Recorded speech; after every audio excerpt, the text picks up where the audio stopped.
உணவு நேரத்தில் இந்த மாதிரி விடுறது கொஞ்சம் கூட நியாயமே கிடையாது. ஆக மொத்தம் மற்றபடி சிறப்பான ஒரு ஏற்பாடு.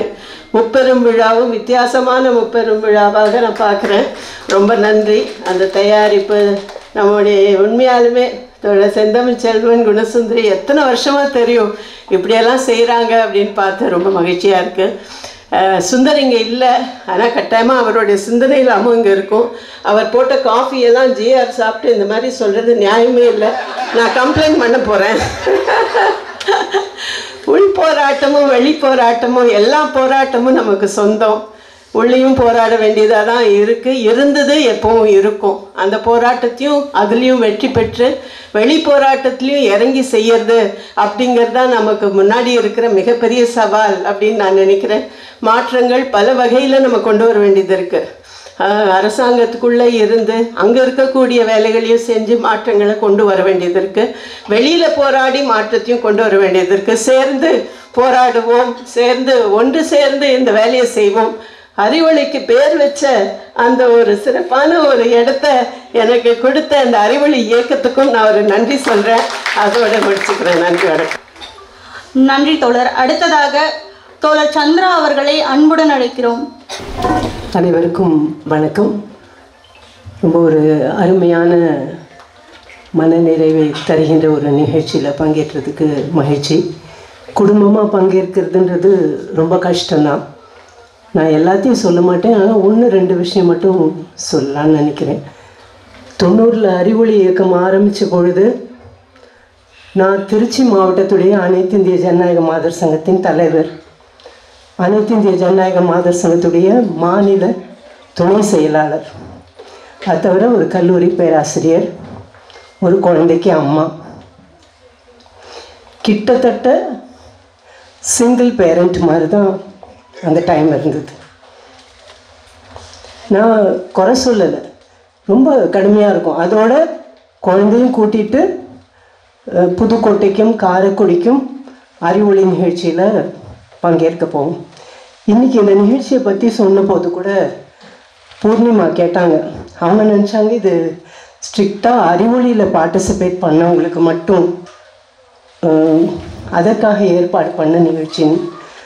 அவங்க உடனே என்கிட்ட கேட்குறா, அவங்க அப்பாட்டையும் கேட்டா, ஏம்மா உங்கள் 2 பேரை மட்டும் கூப்பிட்ருக்காங்க, எப்படி கிராமமாக வந்து நான் நடித்தேன் அறிவொளியில், நான் பாட்டு பாடினேன், நான் அந்த ப்ரொசஷன்லலாம் ஷீலா ஆண்டியோடலாம் நான் போனேன், குத்சியா ஆண்டியோட நான் போனேன், ஃபுல்லாக கிராமமாக நான் வந்து எங்களை என் குழந்தைங்களை நான் விட்டுட்டீங்க அப்படின்னு சொல்லி கேட்டால் ஐசட் இல்லை, அது ரொம்ப பெரிய இதாகும், அதனால் வெறும் பேரண்ட்ஸை மட்டும் கூப்பிட்ருக்காங்கன்னு. இட்ஸ் வெரி டிஃபிகல்ட், ரொம்ப ஒரு கஷ்டம்தான். கணவன் மனைவி, அதுவும் நம்ம ஒரு இயக்கத்துலேயும் பணியாற்றும், கட்சியிலையும் இருக்கும், வெகுஜன அமைப்புலேயும் இருக்கும், அது தவிர ஒரு தனியாக ஒரு பணியாற்றுகிறோம் அப்படின்னு சொல்லும் பொழுது வீட்டில் குழந்தைகளை வைத்துக்கொண்டு ரொம்ப ரொம்ப கஷ்டம்தான். கிட்டத்தட்ட அதில் பெண்களுக்கு நிறைய நேரத்தில் என்னுடைய தோழி ஹேமா, பேராசிரியர் ஹேமா தான் சொல்லுவாங்க, வெங்கடேஷை வந்து ஏதாவது நிகழ்ச்சிக்கு வரீங்களா இந்த மீட்டிங்க்கு அப்படின்னா டைரியை பார்ப்பார், உடனே எஸ் நான் ஃப்ரீ, நான் வந்துடுறேன்னு சொல்லுவார். சந்திராவை கேட்டாக்க அன்றைக்கி பூர்ணிமாவுக்கு என்ன இருக்குது, அவங்களுக்கு ஏதாவது ஸ்கூலில் ஏதாவது இருக்கா அப்படி பார்த்துட்டு அதுக்கப்புறம் தான் சந்திரா அந்த நிகழ்ச்சியை ஒத்துப்பாங்க அப்படின்னு சொல்லிட்டு. ஸோ இது பட் எல்லா வாக்கும் வெங்கடேஷ் ஷேர் பண்ணுவார். இல்லைன்னா என்னால் அனைத்து இந்திய ஜனநாயக மாதர் சங்கத்தில் ஒரு இதாக இருந்திருக்க முடியாது, அல்லது திருச்சி மாவட்ட கட்சியினுடைய சிபிஎம் கட்சியினுடைய டிசிவியால் இருந்திருக்க முடியாது, கட்சியினுடைய மாநில குழு உறுப்பினரால் என்னால் செயல்பட்டிருக்க முடியாது. He'll share. Even now he does all the work. இல்லைன்னு நான் சொல்லலை. பட் இருந்தால் கூட அங்கேயும் பெண்களுக்கு ஒரு முற்போக்கான சிந்தனை உள்ள ஆண், வீட்டில் எல்லா வேலைகளையும் செய்யக்கூடிய ஒரு ஆணாக இருந்தால் கூட அங்கேயும் பெண்களுக்கு சற்று கூடுதலான ஒரு பொறுப்பு இருக்குது. அப்போது குழந்தைகளுக்கு கொஞ்சம் குழந்தைங்களை ஹேண்டில் பண்ணுறது தான் ஒரு சேலஞ்சாக நம்ம எல்லாருமே நம்ம ஃபேஸ் பண்ணியிருப்போம். Anyway the children are grown, they are very proud of their parents. Good. அந்த விஷயத்தில் ஒரு மாற்றத்துக்காக தான் நம்ம எல்லாருமே, ஒரு பொதுவான நோக்கத்துக்காக தான் நம்ம எல்லாரும் பயணிச்சிருக்கோம். பயணம் தொடர்ந்து நம்முடைய இறுதி மூச்சு வரைக்கும் நம்ம அப்படிதான் பயணம் செய்வோம். ஒரு நல்ல மாற்றம், அனைவருக்கும் கல்வி, அனைவரையும் ஆண் பெண் அனைவரையும் சமமாக, ஜாதி மத வேறுபாடு இல்லாமல் அனைவரையும் சமமாக பார்க்கக்கூடிய ஒரு சமுதாயம் வேண்டும் என்பதற்காக தான் நம்ம எல்லாரும் அந்த பயணத்தை மேற்கொண்டிருக்கோம். அதில் தொடர்ந்து பயணிப்போம். இந்த நிகழ்ச்சியில் பங்கேற்றது ரொம்ப மகிழ்ச்சின்னு சொல்ல. எனக்கு அறிவொளியில் ரொம்ப முக்கியமாக ஒரு 4 ஆளுமைகள் என்னுடைய சிந்தனை போக்க மாற்றினாங்க. அவங்களோட நான் நேரெல்லாம் பேசலை, அவங்க பேசிகிட்டு இருப்பாங்க, அதை பேசிட்டு இந்த சிந்தறதெல்லாம் விடணும் இல்லையா, அந்த மாதிரி இவர்கள் மாதிரி ஒரு நாள் நான் வரணும் அப்படின்னு ஒரு 4 ஆளுமைகள் என்னோட சின்ன வயசில் இருக்காங்க. அது இன்னும் யாருக்கிட்டையும் ரிவீல் கூட பண்ணதில்லைன்னு நினைக்கிறேன். அதில் ஒரு 3 ஆளுமைகளோட குடும்பம் இங்கே இருக்காங்க. ஒன்று டாக்டர் சுந்தரராமன், ஏற்கனவே முதல்ல பேசின இவங்க. அப்புறம் ஆத்திரேயா, வெங்கடேஸ்வரி ஆத்திரேயா. அப்புறம் டிவிவி இங்கே இருக்கிறாரு, இன்றும் எனக்கு எல்லா இதுலேயும் வழிகாட்டிகிட்டு இருக்காரு. அப்புறம் ராமானுஜம், அவர் மட்டும் இங்கே மிஸ்ஸிங்காக இருக்காரு. அதனால் அவங்க 2 பேரும் ஒரு 2 நிமிடம் தான் பேசும் மாதிரி அன்போடு கேட்டுக்கொள்கிறேன். ஒரு மனநிறைவான நிகழ்ச்சி. எல்லா விஷயங்களையும் குறிப்பிட்ட இடைவெளிக்குள்ள சொல்ல முடியாது என்பது உண்மைதான். ஆனால் உண்மையிலேயே சொல்ல வேண்டிய பல விஷயங்களை ஜிஆர் சொல்லியிருக்காரு. நம்ம எல்லோருமே உள்வாங்கியிருக்கிறோம். அறிவொளி பயணம் என்பது எங்களுக்கு மகிழ்ச்சியான பயணமாக இருந்தது. கடுமையான பணி, மகிழ்ச்சியான பயணம். எல்லா நேரங்கள்லையும் இவ்வளோ பொறுமையாக நாங்கள் அதில் செயல்பட்டதை பார்த்தவங்களுக்கு ஆச்சரியங்களா இவ்வளோ பொறுமையாக இருப்பாங்களா, பொதுவாக அப்படி இருக்க மாட்டாங்களே என்று சொல்கின்ற அளவிற்கு அறிவொளி எங்களுக்கு பொறுமையாக செயல்பட கற்றுக் கொடுத்தது. ஆனால் பெருமுயற்சி எடுத்து பல விவரங்களை சேகரிச்சிருந்தாங்க. சந்திரா தோழர் சொன்னது கரெக்ட். அதாவது அப்போ நான் என்ன பண்ணுவேன்னா, நைட்டில் வீட்டு சாவி எடுத்துகிட்டு போயிடுவேன். நம்ம காலையில் ஒரு ஊரில் நிகழ்ச்சி இருக்கும், மாலையில் அது முடிஞ்சு வீட்டுக்கு அவங்க தூங்கியிருப்பாங்க. ஸோ திறந்து உள்ளே போய் சாப்பாடு போட்டுக்கிட்டு தட்டெல்லாம் கழுவி வச்சுட்டு அடுத்த நைட்டு 12 மணிக்கு ஏதாவது பஸ்ஸை பிடிச்சி நாகூர் போக வேண்டியிருக்கோம். போகும்போது ஸ்டாண்டிங்கில் போவோம், கஷ்டமாக இருக்கும். அங்கே போன உடனே ஜனங்களை பார்த்த உடனே பேட்டரி போல ரீசார்ஜ் ஆகிரும். அப்படிப்பட்ட ஒரு மகிழ்வான பயணத்தில் நாங்கள்லாம் இணைந்திருந்ததுனால தான் அந்த உறவுகள் அவ்வளவு வலுவாக இன்று வரைக்கும் தொடர்கிறது. மக்கள் பணியில் மகிழ்ச்சியாக ஈடுபடும் பொழுது சொந்தங்கள் ஏராளமாக உருவாகும். ஒரு மானுடத்தையே நாம் சுவீகரிக்க முடியும். அப்படிப்பட்ட ஒரு அற்புதமான மானுட எதிர்காலத்திற்காக போராடி கொண்டிருக்கக்கூடிய நம்முடைய அனைவருக்கும் நாம் ஒருவரிடமிருந்து பரஸ்பர உற்சாகம் பெற்றுக்கொள்ளலாம் என்று சொல்லி இந்த நிகழ்ச்சி அதற்கு ஒரு பங்களிப்பு என்ற முறையில் இந்த நிகழ்ச்சியை சிறப்பாக நடத்தியிருக்கக்கூடிய அனைவருக்கும் என்னுடைய வாழ்த்துக்களையும் நன்றியையும் தெரிவித்து, சந்திரா அவர்கள் சொன்னது போலவே இறுதி மூச்சு வரை இந்த பயணம் தொடரும். விலக மாட்டோம், மக்களை விட்டு விலக மாட்டோம் என்று நாங்கள் எப்பொழுதுமே சொல்வோம். அதை இன்றும் சொல்லுகின்றோம். வெல்லட்டும் வெல்லட்டும் மக்கள் இயக்கம், வெல்லட்டும் வெல்லட்டும் வெல்லட்டும் மக்கள் இயக்கம், வெல்லட்டும். விலக மாட்டோம், மக்களை விட்டு விலக மாட்டோம். அனைவருக்கும் ஆரோக்கியம், அனைவருக்கும் கல்வி, இந்திய நாட்டின் சுயசார்பு, பாலின சமத்துவம், நியாயமான சமூகம், இந்த கோரிக்கைகளை வென்றெடுக்க தொடர்ந்து போராடுவோம். நன்றி. 2 நிமிஷம்லாம் பேச போறதில்ல, ஏற்கனவே சொல்லிட்டாங்க உணவு நேரம்னு. 2 கருத்து மட்டும் சொல்றேன். இந்த நிகழ்ச்சியில இந்த மாதிரி ஒரு நிகழ்ச்சி பொதுவாக நடத்தினா பலரும் ஒரு நினைவு கூறல் அப்படிங்கிற மாதிரி நம்ம முன்னாடி என்ன பண்ணோம் அப்படிங்கிறதே பேசிட்டு இருப்பாங்க. அப்படி இல்லாமல் இப்போ என்ன பண்ணுறோம், இனி என்ன பண்ண போகிறோம் அப்படிங்கிற முறையில் இப்போ இருக்கக்கூடிய அறிவு தோட்டமாக இருந்தாலும் சரி, குழந்தைகள் இலக்கியத்தில் இருக்கக்கூடிய விஷயங்களாக இருந்தாலும் சரி, அப்படிப்பட்ட புத்தாக்கத்தோடு இந்த நிகழ்வு அமைஞ்சது மிக சிறப்பு என்று நான் நினைக்கிறேன். நாம் என்றைக்கும் புத்தாக்கத்தோடு இருக்கணும். பழைய நினைவுகள்லாம் ஓகே, என்னைக்காவது ஒரு நாள் பேசிக்கலாம். பட் நிறைய வேலைகள் முன்னாடி இருக்குது, புதுமைப்படுத்தி கொண்டே இருக்க வேண்டும். அதில் இணைவதில் மிக மகிழ்ச்சி என்று சொல்லி நான் வாழ்த்துகிறேன். வணக்கம். நன்றி தோழர். அடுத்ததாக தோழர் லக்ஷ்மி அவர்களை பேச அன்புடன் அழைக்கிறோம். மகாகவி சுப்பிரமணிய பாரதியாரை ஒரு இஸ்லாமிய சபையில் பேச கூப்பிடுறாங்க. அப்போது அவர் பேச ஆரம்பிக்கும்போது ஒரு பாடல் அல்லா அல்லா அல்லான்னு அவரோட ஒரு பாடலை பாடிட்டு அதுக்கப்புறம் அவர் சொல்கிறாரு, முகமது நபி அவர்களுடைய வாழ்க்கை சரித்திரத்தை நான் சமீபத்தில் ஆங்கில புத்தகம் ஒன்றில் படித்தேன். எனக்கு ரொம்ப வியப்பு கொடுத்த விஷயம், அவர் தன்னுடைய மார்க்கத்தை பிரசங்கித்த போது நான் கடவுளை கண்டுவிட்டேன், இதுதான் புதிய மார்க்கம், இதில் எல்லோரும் இணையுங்கள்னு கூப்பிட்ட போது முதல்ல இணைந்தவர் அவருடைய மருமகன் திரு அலி என்பவர். அடுத்தது இணைந்தவர் அவருடைய சொந்த மனைவியான கதீஜா அம்மையார்.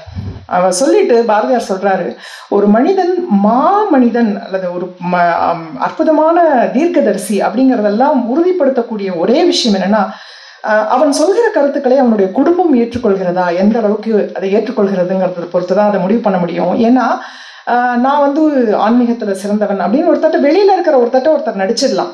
ஆனால் 24 மணி நேரமும் அவனை பார்க்கிற நோயிலையும் நொடியிலையும் எந்த மாதிரியான தளர்வான சந்தர்ப்பங்கள்லையும் அவனுடைய கொள்கை எப்படி அவன் பிடிப்போட இருக்கான்றதை பார்த்துட்டு இருக்கிற குடும்பத்துக்கிட்ட ஒருத்தரால் நடிக்க முடியாது.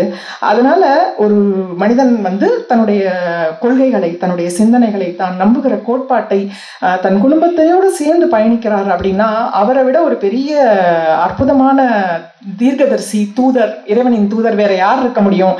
அதனால நான் நபிகளாரை வணங்குகிறேன் அப்படின்னு பாரதியார் சொல்றாரு. அதே மாதிரி நம்ம அந்த மக்சிம் கார்கியோட தாய் நாவல்லையும் பார்த்தோம்னா, பாவல் ஒரு புரட்சியாளனாக இருப்பதனால அந்த நாவல் ஒரு செவ்விலக்கியமா கொண்டாடப்படலை. நீலம்னாவும் அதே பாதைக்கு வராங்க அப்படிங்கிறதுனாலதான் நாம் அதை இன்னைக்கும் ஒரு முக்கியமான ஆக்கமாக ஒரு புனிதமான ஒரு நூல் மாதிரி நம்ம படிக்க வேண்டியதா இருக்குன்னா அதுக்கு காரணம் அந்த குடும்பம் எப்படி ஏற்றுக்கொள்கிறது என்பதுதான். அது ஆன்மீகமா இருந்தாலும் சரி, பொது உடைமை தத்துவமா இருந்தாலும் சரி, ஒரு சமூக விழிப்புணர்வு பணியாக இருந்தாலும் சரி, எதுவாக இருந்தாலும் நம்ம குடும்பத்தோடு இணைந்து களத்துல நிற்கும்போது நம்முடைய செயல்பாடுகளுக்கும் அதிக பலம் கிடைக்குது, குடும்ப உறவும் கெட்டிப்படுது, அது இன்னும் உறுதிப்படுது அப்படிங்கிறத நம்ம இங்க பேசின எல்லார்கிட்டையும் நம்மளால தெரிஞ்சுக்க முடியுது. அப்படிப்பட்ட விஷயத்த ஒரு கௌரவிக்கணும் அப்படின்னு தோணுனதுக்காக செந்தமிழ் செல்வன் ஐயா அவர்களுக்கும் விழியனுக்கும் எங்களுடைய நன்றியும் பாராட்டுகளும். இங்க இருக்கிற எல்லாரும் ஏற்கனவே அவங்க பேசினப்ப சொன்ன மாதிரி நம்ம இன்னும் தொடர்ந்து பயணிப்போம் இதே பாதையில அப்படிங்கிறத உறுதிப்படுத்திக்குவோம் எல்லாரும். இங்க வாய்ப்புக்கு நன்றி. மிக்க நன்றி தோழர். அடுத்ததாக தோழர் டி சாந்தி அவர்களை அன்புடன் அழைக்கிறோம். அனைவருக்கும் வணக்கம். ஒரு சந்தோஷமான தருணம் இது. என்னன்னா, செந்தமிழ் சார் சொன்னாங்க அறிவொளியில 30,000 பெண்கள் வந்தாங்க அப்படிங்க. அந்த 30,000த்துல நான் ஒருத்தி அப்படிங்கிறதுல நான் உண்மையிலேயே சந்தோஷப்படுறேன்.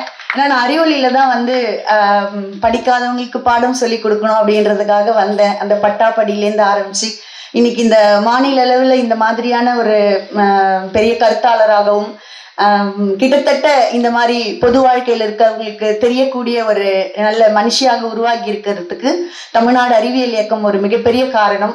நான் அறிவொளியிலிருந்து வந்ததுனால என்னை வளர்த்தெடுத்த எல்லா நேரங்களிலும், அது குடும்ப சூழலாக இருக்கட்டும், அமைப்புகள்ல வரக்கூடிய பிரச்சனைகள்ல இருந்தும் என்னை வெளியில கொண்டு வந்தல இங்க இருக்கிற தலைவர்கள் எல்லாருக்கும் மிகப்பெரிய பங்கு இருக்கு.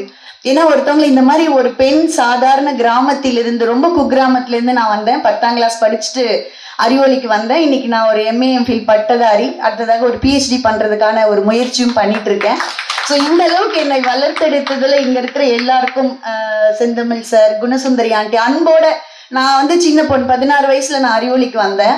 அந்த 17, 18, 20 வயசு வரைக்கும் வேலூர் மாவட்டத்திலே தான் அறிவொளியில வேலை செஞ்சோம். அடிக்கடி செந்தமிழ் சார் வீட்டுக்கு போற பழக்கம் இருக்கு.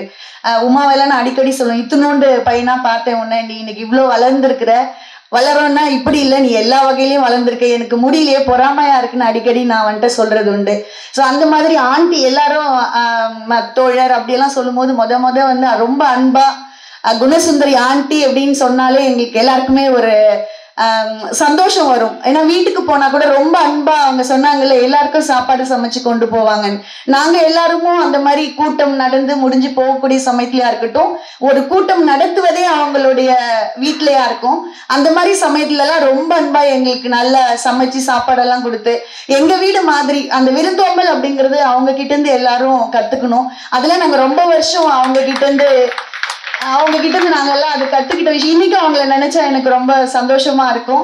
அந்த வகையில இன்னைக்கு இந்த ஒரு பாராட்டுதலுக்கும் என்னை அழைச்சு ஒரு கௌரவப்படுத்தினதுக்கும் இந்த மாதிரி ஏன்னா இது ஒரு முதல் நிகழ்வா தான் நான் பாக்குறேன். இதுக்கு முன்னாடி இந்த மாதிரியான ஒரு விஷயம் எங்கேயும் யாரும் பண்ணல. ஆனா இது மாதிரி பண்ண வேண்டிய அவசியமும் தேவையும் இருக்கு அப்படிங்கறத நான் உணர்றேன். அதே மாதிரி இந்த நேரத்துல கண்டிப்பா என்னால சுந்தர சொல்லாம இருக்க முடியாது.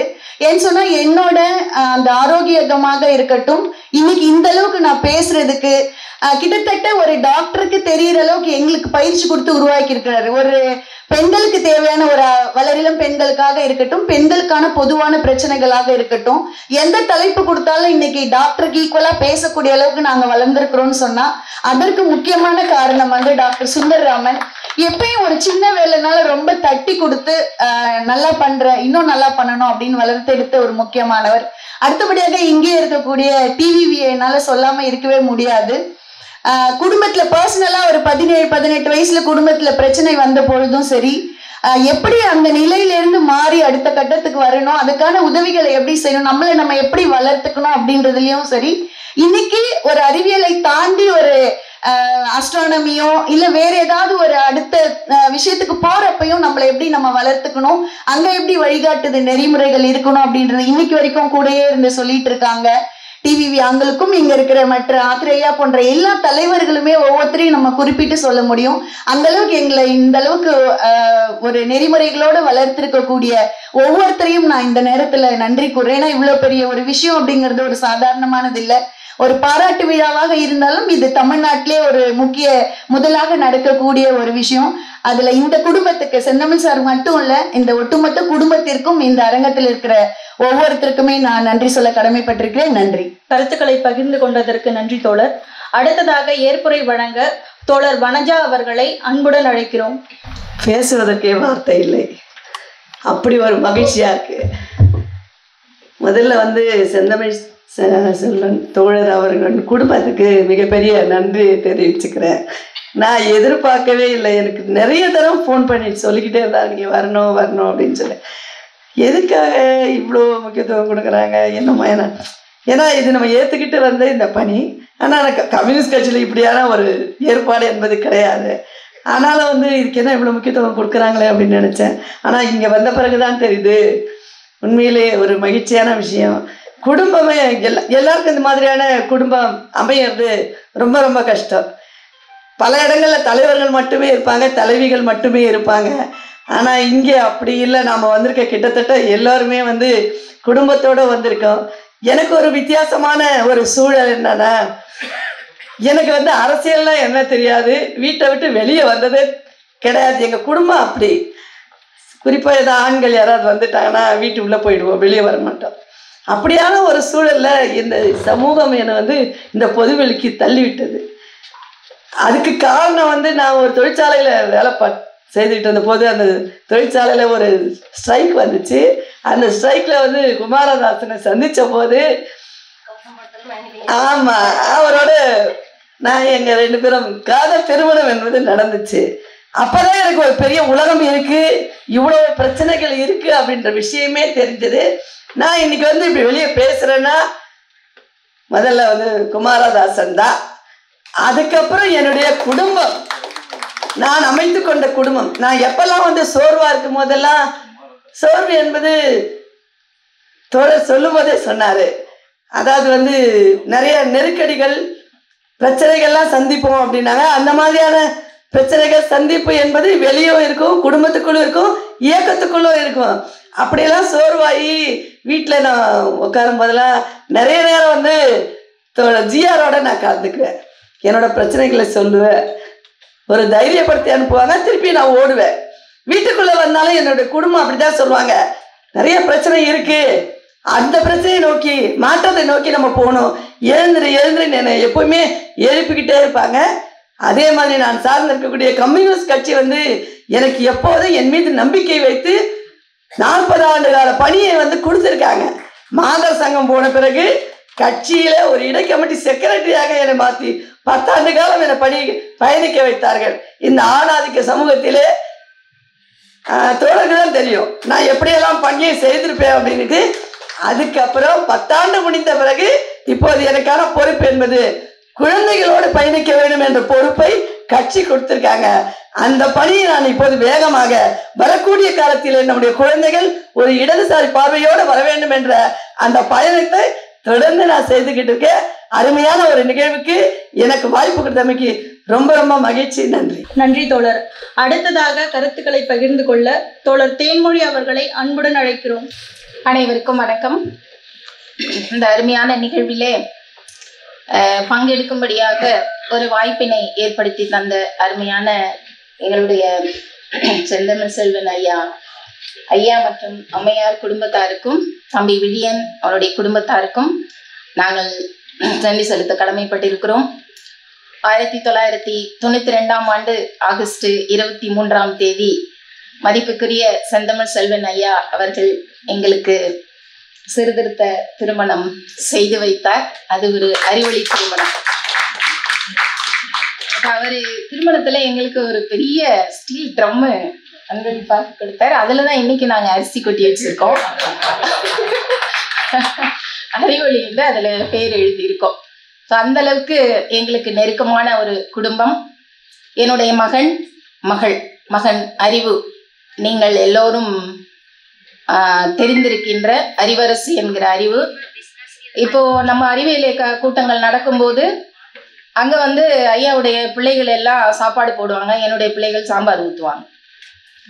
அப்போ அந்த மாதிரி எல்லாம் தண்ணி ஊற்றுவாங்க. அந்த மாதிரி அந்த ஒவ்வொரு பயிற்சி முகாம்லையும் நாங்கள் குடும்பமாக பங்கேற்போம். இப்போ நாங்கள் வந்து ஆசிரியர் பணியில் இருந்தாலும் இந்த அமைப்பு சார்ந்த வேலைகளை செய்யறதுக்கு மிக மிக முக்கியமாக இந்த குடும்பம், முக்கியமாக நான் சொல்ல வேண்டியது அவங்கள்ட்ட இந்த கற்றுக்கொண்ட அந்த குடும்ப அமைப்பு, நாங்களும் அதன்படி எங்களுடைய பிள்ளைகளையும் குடும்பத்தையும் அமைத்து கொண்டோம். ஏன்னா பல குடும்பங்கள்ல நம்மளுக்கு தெரியும், பெற்றோர் என்னதான் ஒரு சரியான சிந்தனை உள்ளவங்களா இருந்தாலும் பிள்ளைகள் அதே சிந்தனையில வர்றது ரொம்ப ரொம்ப கஷ்டம்தான். ஏன்னா இன்றைக்கு ஒவ்வொருத்தரும் ஒவ்வொரு விதமான சிந்தனைகள்ல தான் பிள்ளைகள் வளர்ந்துகிட்டு இருக்காங்க. ஆனாலும் பெற்றோருடைய வழி நடத்துதலின்படி பிள்ளைகள் சிந்தித்து வர்றதுன்றது ரொம்ப குறைவான விஷயம்தான். அந்த விதத்துல குடும்பம் என்ற அமைப்புக்குள்ள வரும்போது தோழர் கலைநேசன், நீங்க என்ன சொல்லப்போனா அவரு கல்லூரி பேராசிரியர், வாங்குற சம்பளத்தை ஜூன் மாசம் கவுன்சிலிங்ல மொத்தமே கட்டிட்டு வந்துடுவார். வெறுங்கையோட தான் வீட்டுக்கு வருவார். என்னுடைய ஒரு சம்பளத்துல தான் குடும்பம் நடக்கணும். ஸோ எங்க குடும்பத்துல வந்து 92 இருந்து 2022 வரைக்குமே கிட்டத்தட்ட 29 பிள்ளைகளை வந்து கிராமப்புறங்கள்ல உறவுகளில் இருக்கக்கூடிய பிள்ளைகள், படிக்க வாய்ப்பு இல்லாத 10ஆம் வகுப்பு ஃபெயிலாகி 12ஆம் வகுப்பு ஃபெயிலாகி இருக்கக்கூடிய பிள்ளைகளை கொண்டு வந்து ஐயா எங்களுடைய வீட்டில் வச்சுக்குவார். நாங்களே வாடகை வீட்டில் தான் இருந்தோம். அப்போ நம்ம வந்து அதாவது இந்த சமூக சிந்தனை என்பது நம்முடைய உணர்வுகள் எல்லாத்தையுமே கட்டுப்படுத்தி மற்றவர்கள் முன்னேறணும், பிள்ளைகள் படிக்கணும், சமூகத்துல மேல வரணும் அப்படின்ற அந்த உத்வேகத்தை கொடுத்தது வந்து இந்த அறிவியல் இயக்கம். இன்னும் சொல்லப்போனா நம்ம தமிழ்நாடு அறிவியல் இயக்கத்துல நாங்க பங்களிப்பாளர்களா இருக்கின்ற காலகட்டங்கள்ல கலைக்குழுல இருந்திருக்கிறோம், தெரு பிரச்சாரங்கள் பண்ணியிருக்கிறோம். எல்லாவற்றிலும் எங்க பிள்ளைங்க கூடவே வருவாங்க. 2 பிள்ளைகளும், ஒருத்தர் மருத்துவரா இருக்கிறாங்க, அறிவு இப்ப கனடா தேசத்துல இருக்கிறோம். இப்போ அவங்களுக்கு இந்த சிந்தனைகள் எல்லாம் எப்படி வந்தது அப்படின்னு கேட்டா, இந்த குடும்ப அமைப்போடு கூட நம்ம செயல்படுறதுனாலதான். ஏன்னா பெற்றோரை பார்த்துதான் பிள்ளைகள் எல்லாத்தையுமே கத்துக்கணும். இப்ப என்னுடைய ஆசிரியர் பணியிலையும் கூட நான் சொல்லுவேன், எங்க வீட்டுல வந்து தொலைக்காட்சியே கிடையாதுங்க, வீட்டுல பிள்ளைகளை தொலைக்காட்சி வச்சுக்காதீங்க அப்படின்னு சொல்லுவேன். பெற்றோர் வந்து சிரிப்பாங்க, இது என்ன இது அப்படின்னு, தொலைக்காட்சி இல்லாம இந்த காலத்துல வாழ முடியுமா அப்படின்னு. நாங்களும் இருக்கிறோம். எங்க வீட்டுல தொலைக்காட்சி இது வரைக்கும் கிடையாதுங்க. 32 ஆண்டுகளா எங்க வீட்டுல தொலைக்காட்சி இல்லை. நீங்க நம்பலாம், நம்பாவிட்டாலும் போலாம். என்னுடைய மகன் அந்த டாடா காஃபி விளம்பரத்துல வரதோ, என்ஜாய் என்ஜாமி பாடல்களோ, இன்னைக்கு அவன் எழுதின அனைத்து கவிதைகள், பாடல்கள், படைப்புகள் எல்லாமே தொலைக்காட்சியில வந்துகிட்டே இருக்கு. எல்லாரும் பேசிக்கிட்டே இருக்கிறாங்க. நாங்கள் என்ன ஒரு நாளும் பார்த்ததே இல்லை. ஸோ அப்ப பிள்ளைகளை வந்து நம்ம வந்து எந்த அளவுக்கு நம்ம வந்து சமூக அக்கறையோடு கூட வளர்க்கணும் அப்படின்றதுக்கு அந்த தர்ம சிந்தனை. ஒரே ஒரு விஷயம், இப்போ நீங்க எல்லாம் பள்ளிக்கூடத்துக்கு போகும்போது முதல் பாடம் என்னங்க ஐயா? முதல் வகுப்பு சேர்ந்த உடனே முதல் பாடம் தமிழ் வகுப்புல,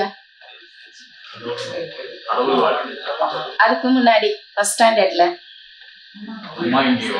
அதுக்கு முன்னாடி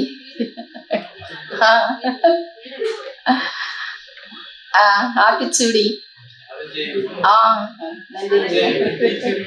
அறம் செய்ய விரும்பு முதல்ல. ஆனா இப்ப நம்ம பிள்ளைகளுக்கு வந்து ஃபஸ்ட்டு ஸ்கூலில் சேர்த்தோடனே நீ டாக்டர் ஆகிடு, இன்ஜினியர் ஆகிடு, பெருசு டெக்னீஷியன் ஆகிடு, அதாயிடு இதாயிடுன்னு சொல்கிறோம். ஆனால் நம்முடைய முன்னோர்கள் வந்து நமக்கு அறம் செய்ய விரும்பு முதல் பாடமே அதாங்க. தர்மத்தின் அடிப்படையில் தான் குடும்பங்கள் வந்து இயங்கணும். அந்த அடிப்படையில் தான் நம்முடைய மதிப்புக்குரிய ஐயா அவருடைய குடும்பங்கள் வந்து தர்மத்தின் அடிப்படையில் தான் அறம் செய்ய விரும்பு. நீ அது போய் பிச்சையாக கொடுத்தாலும் சரி, கல்வியாக கொடுத்தாலும் சரி, பணமாக கொடுத்தாலும் சரி, உன்னுடைய உடம்பால் நீ உதவி செய்தாலும் சரி, எப்படி ஆனாலும் சரி, தர்மத்தின் அடிப்படையில் தான் அந்த குடும்ப வாழ்க்கை வந்து அமைந்திருக்கணும் அப்படிங்கிறத நாம் இந்த அமைப்பு மூலமாக கற்றுக்கிட்டோம். அதே போல் இந்த கல்வித்துறையிலும் சரி, நாங்கள் மாணவர்கள்கிட்ட இயங்கும் போதும் சரி, தம்பியுடைய இந்த புத்தகம் தேன்கனி, உண்மையில நான் ரொம்ப சந்தோஷப்படுற விஷயம்.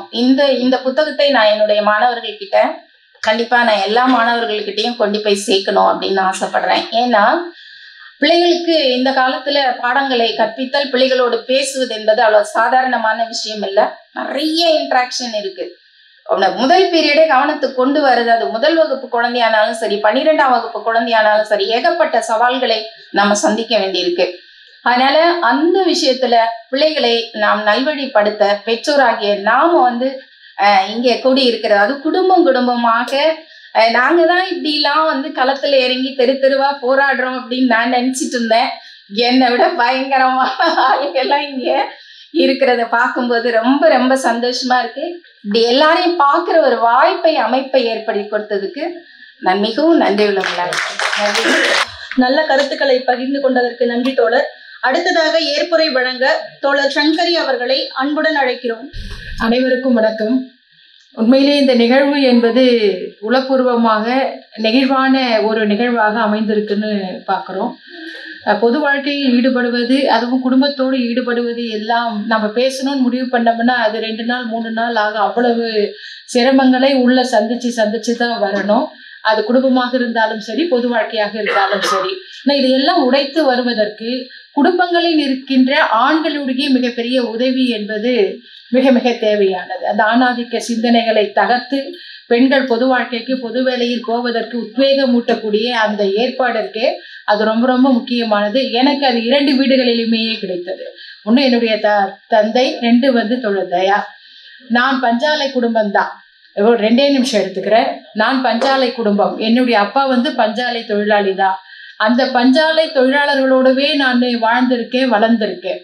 அவர்களுக்கு உணவு கொண்டு போய் கொடுப்பேன். எங்கள் அப்பாவுக்கு உணவு கொடுக்கும் பொழுது அவங்களோட நான் சாப்பிட்ணும். நான் சாப்பிடாம வந்துட்டா கோச்சுக்குருவாங்க. நான் போனேன்னா வரிசையாக கடலை மிட்டாய் இருக்கும், எல்லாத்தையும் வாங்கிக்குவேன். வாங்கிக்கிட்டு அடுத்த நாள் கொண்டு போய் அவங்களுக்கே கொடுப்பேன். அப்போவே வந்து இந்த சமூகத்துல ஒரு ஏற்றத்தாழ்வான நிலைமை இருக்கிறது. அதற்கான போராட்டங்கள் நடக்கிறது. அதுல என்னுடைய தகப்பனாரும் ஈடுபட்டிருக்கிறார். அதில் நானும் என்னுடைய பங்களிப்பை செய்ய வேண்டும் என்கிற உத்வேகம் எனக்கு வந்து கிட்டத்தட்ட நான் 8th 7th படிக்கும் போதே வந்தது. அப்பா நடத்தக்கூடிய பல போராட்டங்கள்ல போய் கலந்துக்குவேன். அந்த தொழிலாளருடைய ஒட்டுமொத்த மகளாகவே நான் வளர்ந்துருக்கேன் அப்படிங்கிறதான். திருமணத்துக்கு பிறகும் அதே நிலைமை தான். இங்கு வந்த பிறகு வாலிபர் அமைப்புகள், மாதர் அமைப்புகள், கட்சி, இது போன்ற இயக்கங்கள்ல என்னை நான் ஈடுபடுத்தி கொண்டது. சிறைச்சாலை அனுபவங்கள், சிறைச்சாலைக்குள்ள போகும்பொழுதெல்லாம் அதெல்லாம் முதல்லலாம் எனக்கு கொஞ்சம் அழுக வந்தது. ஏன்னா அந்த கருப்பு பெட்ஷீட்டை கொடுத்துட்டாங்க, தகர தட்டு கொடுத்துட்டாங்க, தகரம் அந்த ஆமாம் அதை கொடுத்துட்டாங்க. நானும் அப்போ லீடர்ஷிப், நானே சின்ன பொண்ணு தான். எனக்கு பின்னாடி ஒரு 8 பேர் நிற்கிறாங்க. பின்னாடி அப்படி பார்த்தேன், பெட்ஷீட்டை வாங்கின உடனே வரிசையாக எல்லார் கண்ணிலையும் தண்ணி. ஆஹா, இப்போ நாம் தலைமை தாங்குற இடத்துக்கு போயிட்டோம் போல இருக்கு. இவங்களை எல்லாரையும் உற்சாகப்படுத்தி நாம் தான் உள்ள கூட்டின்னு போனோம். ஏன்னா காதில் கழுத்தில் எல்லாத்தையும் கட்டி வாங்கிட்டாங்க, எல்லாத்தையும் கொடுத்துட்டோம். கையில் கருப்பு பெட்ஷீட் வந்துருச்சு. எனக்கு பல சினிமா ஞாபகம் வந்தது. ரைட்டு, இதை ஓவர்டேக் பண்ணியே ஆகணும்னு சொல்லி உள்ளே போயிட்டோம். இருந்தோம். பெண்களுக்கு ஒரு பயம். அந்த நேரத்தில் அந்த 8 பெண்கள், அப்புறம் ஒரு 4 பேர் வந்தாங்க, 12 பெண்கள். அந்த நேரத்தில் பாட்டாளி மக்கள் கட்சியிலிருந்து ஒரு 100 பெண்கள் உள்ள இருக்காங்க. இதே இடத்துல தான் வந்து ராஜீவ்காந்தி கொலை வழக்கில் ஈடுபட்ட நளினியும் உள்ள இருக்காங்க. நமக்கு என்ன பண்றதுன்னு புரியல. எனக்கு புதிய அனுபவம். அப்படியே பார்த்தோம். சரி, இந்த வரலாறுகள்லாம் ஜானகி அம்மாள் வரலாறு, நம்ம பிஆர் தோழர், இப்படி வரலாறுகள் படிச்சதெல்லாம் அப்பப்போ நினைவுக்கு கொண்டு வந்து இதை எல்லாத்தையும் டேக்கிள் பண்ணி வந்துட்டோம்னு வச்சுக்கோங்க.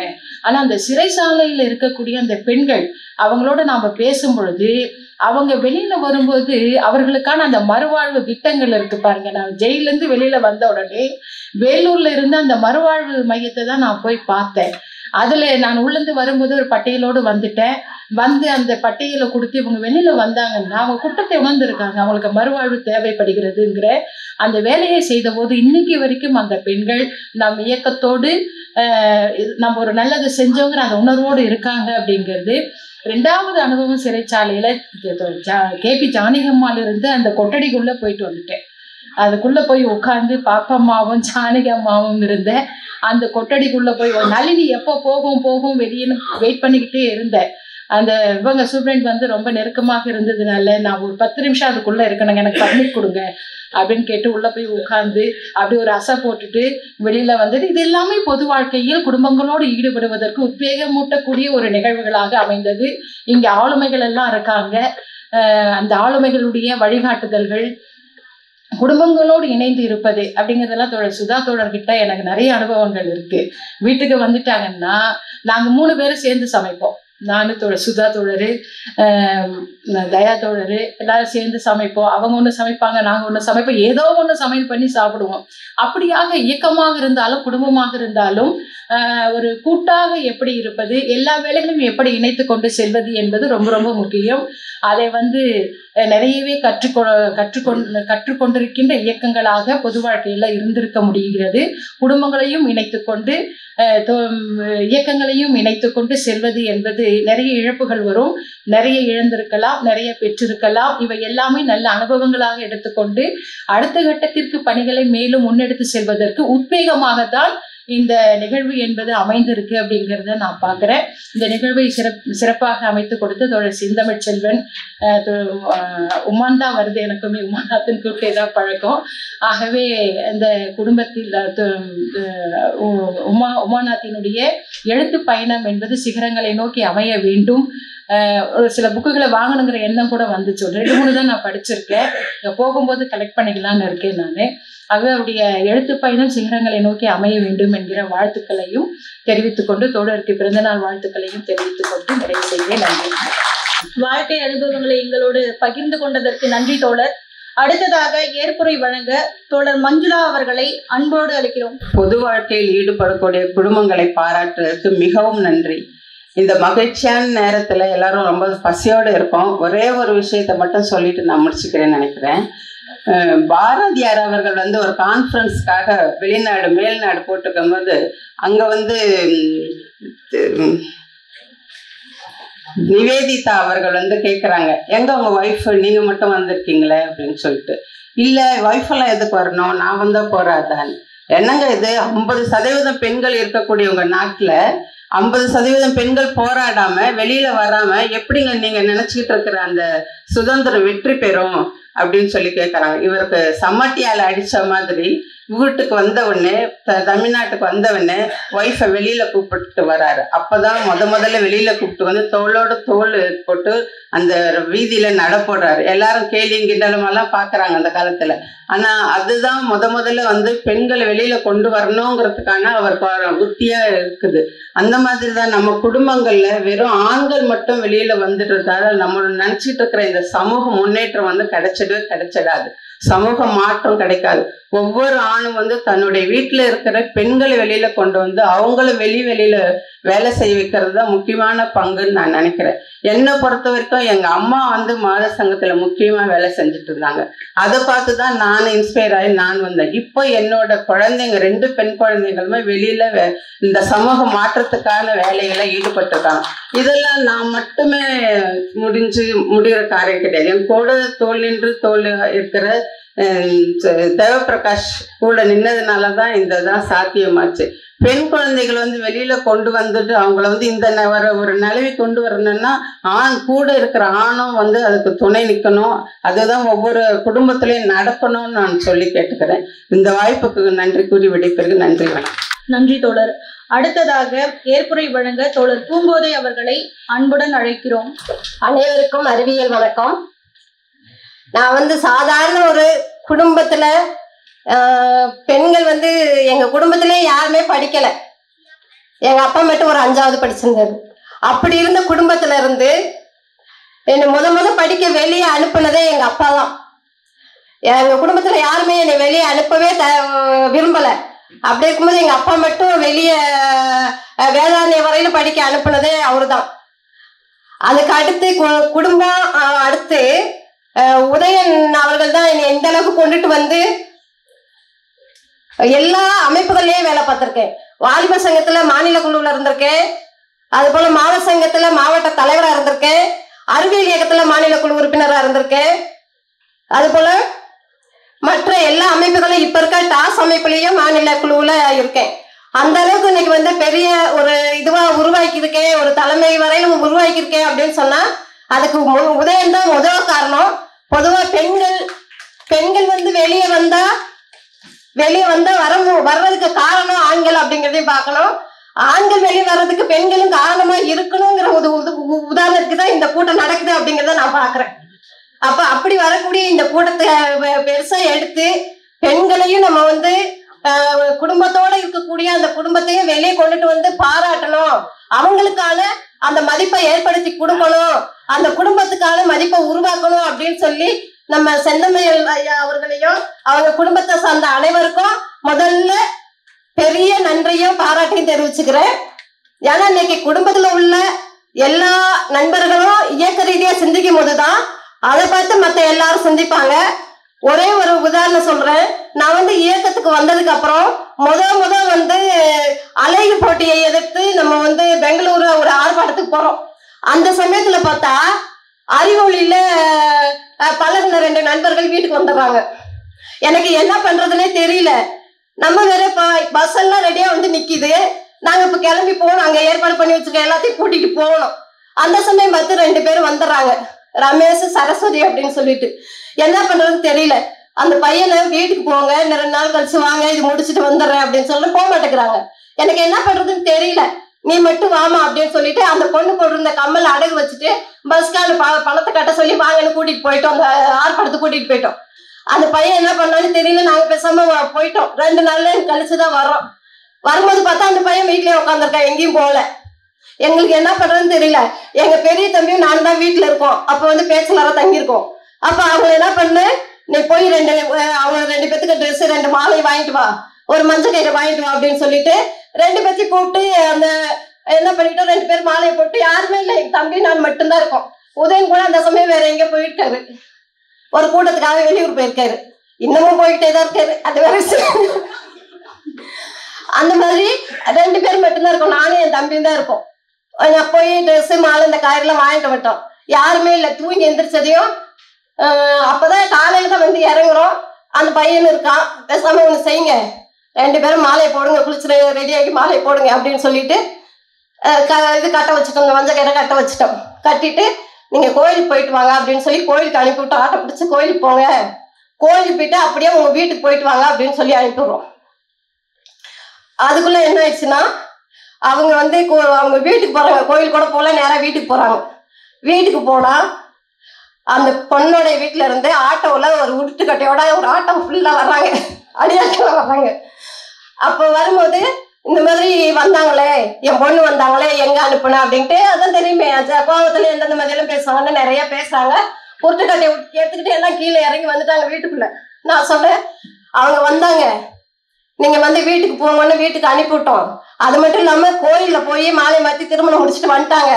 எனக்கு அதை வந்து எப்படி சேர்க்கறதுன்னு தெரியல, அதனால உங்க வீட்டுக்கு போங்க அப்படின்னு சொல்லி பையன் வீட்டுக்கு அனுப்பி விட்டேன் அப்படின்னு சொன்னேன். நேரா பையன் வீட்டுக்கு போயிருக்காங்க. அங்க அந்த அதை சொன்னதுனால நான் வந்து தப்பிச்சேன். வேற மாதிரி தெரிஞ்சிருந்தா நான் அந்த நேரம் அதோட காலி ஆயிட்டு இருப்பேன். அப்ப என்ன ஆயிடுச்சுன்னா, அவங்க வந்து என்ன ஆயிடுச்சு, அவங்க பையன் வீட்டுக்கு போயிட்டு பையன் வீட்லயும் சேர்க்க மாட்டேங்கிறாங்கன்னு திரும்பி இங்கேயே வந்துட்டாங்க. திரும்பி வந்ததுக்கு அப்புறம் அப்பதான் என்ன பண்றோம், வேற ஒரு தெரிஞ்ச நண்பர் வீட்டுல வந்து அவங்கள 2 பேர்த்தையும் போய் வைக்கிறோம். இல்லையா அவங்கள காணாமே அப்படின்ட்டு திரும்பி வந்துட்டாங்க. திரும்பி வந்தாங்கன்னா எங்க போனாங்கன்னு தெரியலன்னு சொல்லிட்டோம். பார்த்தா அதுக்கப்புறம் வேற வீடு பார்த்து வச்சா அப்புறம் எல்லாம் நல்லா ஆயிடுச்சு, 2 சுமூகம் ஆயிட்டாங்க. இப்ப நேற்று கூட என்ன ஆயிடுச்சுன்னா, அந்த பொண்ணுடைய அப்பா, நீதாம என் முதல் மக, ஏன் இவ்வளவு நாளா பேசலன்னு கேக்குறாங்க. அந்த 2 வீட்டுக்கும் அப்புறம் அதுக்கப்புறம் சரியாயிடுச்சு. அது குடும்பத்தை உருவாக்கிட்டோம். அப்புறம் அவங்க எல்லாம் போய் இது பார்த்துக்கிட்டாங்கன்னு வைங்களேன். அப்ப இந்த அமைப்புக்கு வந்ததுக்கு அப்புறம் முதல் திருமணம் பண்ணி வச்சாலும் நானா தான் இருக்குன்னு நினைக்கிறேன். நானே திருமணம் ஆகாத போது கூட திருமணம் பண்ணி வச்சேன்.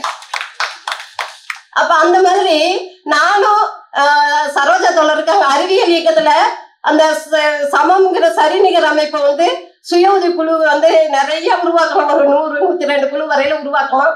அதுக்கு அவங்களும் பொருளாளர் இருந்து கூட உதவி செஞ்சாங்க.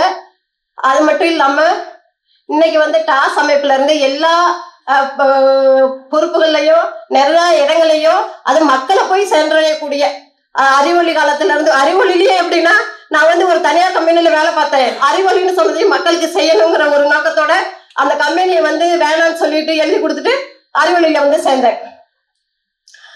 இன்னொன்று பார்த்தேன்னு சொன்னா அந்த அறிவொளியில சேர்ந்ததுல எனக்கு மிக மிக ரொம்ப அனுபவமானது.